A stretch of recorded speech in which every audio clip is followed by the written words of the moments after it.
இது எப்படி இருக்கு?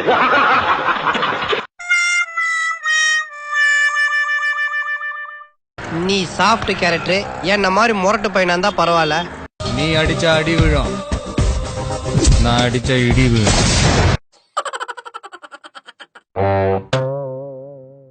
நான் அப்படியே ஷாக் ஆயிட்டேன்.